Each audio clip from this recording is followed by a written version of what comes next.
जमहूरियत में कहा जाता है कि ताकत का सरचश्मा आवाम है, लेकिन सवाल ये है कि पाकिस्तान की 50% से ज़ायद वोटर्स की तादाद इलेक्शन के दिन अपने वोट के हक का इस्तेमाल नहीं करते। उनकी इस अदम दिलचस्पी की वजह क्या है और वो इलेक्शन के दिन पोलिंग स्टेशन पर जाने की बजाय अपने घरों में रहने को तरजीह क्यों देते हैं? सबसे बड़ा ये बुनियादी सवाल है। और बासानी जमहूरियत के अलम बरदार तो हमेशा यही कहते हुए हमें नज़र आते हैं कि ताकत का सरचश्मा अवाम है। अगर ताकत का सरचश्मा अवाम है तो जमहूरी जो निज़ाम है उसमें सियासत जो है, जमहूरी सियासत एक आम इंसान की दिलचस्पी का महवर भी होना चाहिए। लेकिन हमारे यहाँ आज तक 50% से ज़ायद आबादी इस जमहूरी प्रोसेस को, इस नए हुक्मरान के इंतखाबी अमल को दिलचस्पी का महवर नहीं बना सकी।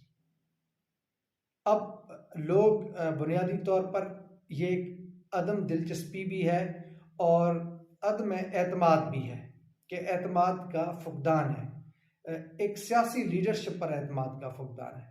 लोग ये समझते हैं कि ये हमारे वक्त का ज़या होगा कि हम इलेक्शन के दिन वोट प्रोसेस का हिस्सा होंगे, क्योंकि हमारे वोट की ताकत से जो मुंतखब लोग होंगे वो किसी भी तरह से अवामी नुमाइंदगी नहीं करते, अवाम को उनके बुनियादी सियासी हकूक नहीं देते।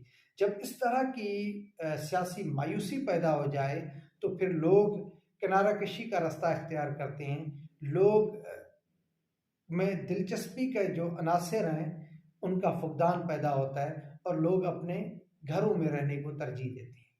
लेकिन हमें इस बात को समझने की भी ज़रूरत है कि हमारे यहाँ मुसलसल ये जितने भी जमहूरी निज़ाम रहे हैं तो जमहूरी लीडर्स ने क्या हिकमत अमली अपनाई है कि ज़्यादा से ज़्यादा लोग वोटर्स अपनी राय का इस्तेमाल करें।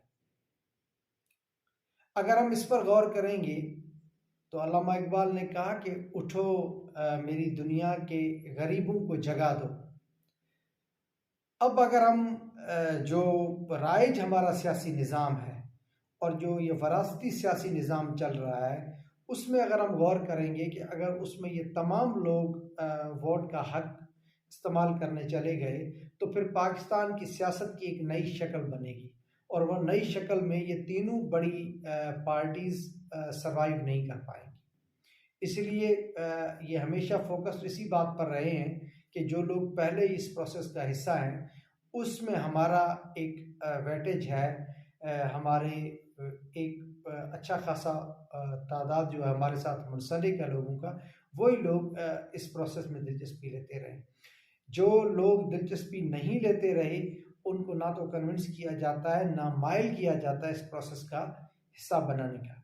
अब मैं तमाम दोस्तों से ये गुजारिश करना चाहूँगा कि आप देखें कि ख़ुसूसन मैं सिंध के दोस्तों से गुजारिश करना चाहूँगा कि आप देखें ये सिंध बदहाली का, बद इंतज़ामी का क्यों शिकार है और यहाँ लाकानूनियत है, ना इंसाफ़ी है, सियासी निज़ाम हमें कोई नज़र नहीं आता, बुनियादी सियासी हकूक़ लोगों को मिल नहीं रहे, बुनियादी इंसानी हकूक़ भी अब लोगों को मिल नहीं रहे।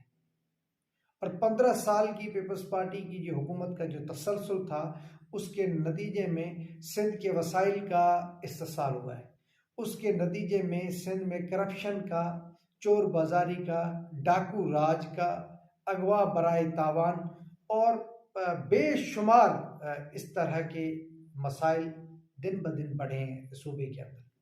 हमें ये समझते हैं हम लोग कि पीपल्स पार्टी सिंध की नुमाइंदा जमात नहीं है, लोगों की नुमाइंदगी करने में मुकम्मल तौर पर नाकाम रही है। ये एक सरमाएदार और जागीरदार रूह की पार्टी है और आप पीपल्स पार्टी के जो इलेक्टेबल्स हैं आप उनकी अक्सरियत देख लेंगे तो आपको सरमाएदार, जागीरदार, दौलतमंद तबका जो है वो नज़र आएगा सिर्फ इसमें। अब बुनियादी तौर पर ये जमहूरी तो अब इन्हें नहीं कहा जाता, ये चंद लोगों की अब मिली जुली एक पार्टी है, चंद लोगों की हुकूमत है जो एक दूसरे के मफादात का तहफ़्फ़ुज़ कर रहे हैं। अब वो अवामी मफादात की बजाय वो अपने मफादात को सर्व कर रहे हैं। अब हम सबको एक शऊरी जंग लड़ने की ज़रूरत है, शऊरी जुस्तजू करने की ज़रूरत है। अब शऊरी जो हमारी जुस्तजू होगी, वो अब हम फोकस करेंगे 50% इस आबादी पर, 50% पाकिस्तान के इन वोटर्स पर, जो लोग अपने वोट का हक इस्तेमाल नहीं करते, अपनी राय का इजहार नहीं करते। हाँ, उनमें उनकी मजबूरियाँ भी होंगी कि यहाँ हमारे यहाँ शफाफ इंतखाबात मुनक्किद नहीं होते, यहाँ धांधली बहुत ज़्यादा है, जबर बहुत ज़्यादा है, गलबे का इस्तेमाल बहुत ज़्यादा होता है, ख़रीद व फ़रोख्त हमारी पॉलिटिक्स में बहुत ज़्यादा इन्वॉल्व हो गई है। तो बाज़ औक़ात अच्छे लोग, शरीफ लोग अपने घरों की हद तक महदूद हो जाते हैं हालात की वजह से। लेकिन अब हमें ये मजबूरी की ये जो ज़ंजीरें हैं, अब हमें ये तोड़नी होंगी। हमें उठना होगा, हमें लड़ना होगा अपने हकूक़ के लिए और अपनी आने वाली नस्लों के हकूक़ के लिए।